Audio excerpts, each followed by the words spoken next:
we all moving, doing our best to get through these difficult times, and I mean, there's a tremendous amount of fear being spread. We can all feel it. I want to do my best to contribute what I can to building people's immunity, and we're not going to do that through being afraid. So, in talking about natural immunity, let's talk about energetic immunity. And we could talk about vitamins and minerals and eating healthy food, but that's not what I really want to talk about.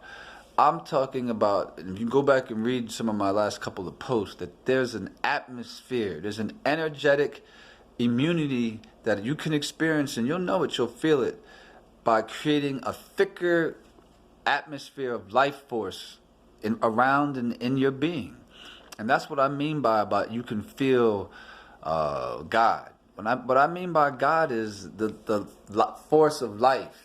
You could look at my shirt, Star Wars. You could call it the Force. That's what they call it in Star Wars, right? But this is a real energy. It's life force. It's what's in a being when it's alive, and it's what's not there when you're dead. And what many of us don't understand is that you can build your life force. You can increase the voltage of your life force. You can move it through yourself more fully, and it will protect you. Many of you who are afraid of being sick, you don't have a lot of life force, and you're aware of that. You know that you're not really that strong, and that you know that you're vulnerable to being sick.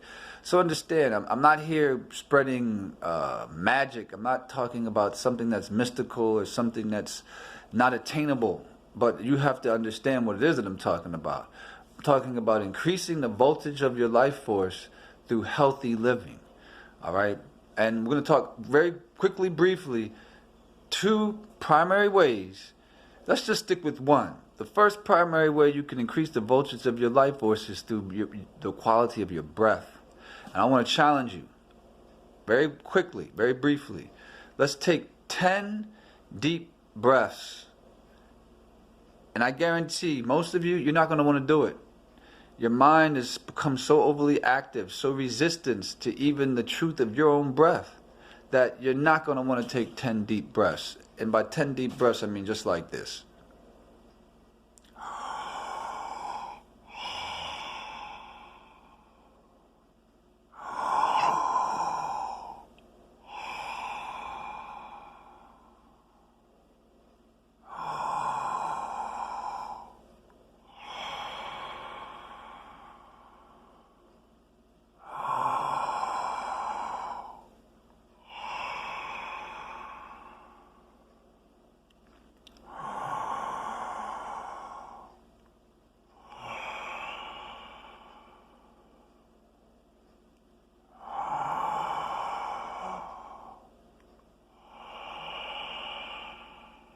That's just 6.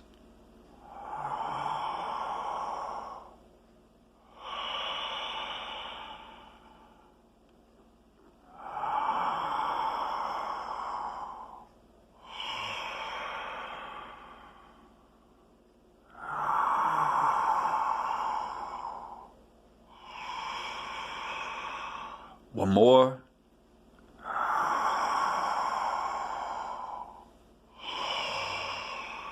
10 breaths. That was 10 breaths.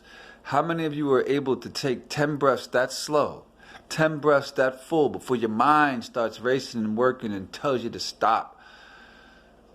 We're going to get deeper into this, into how your mind creates your reality, determines your level of immunity, determines your level of vitality.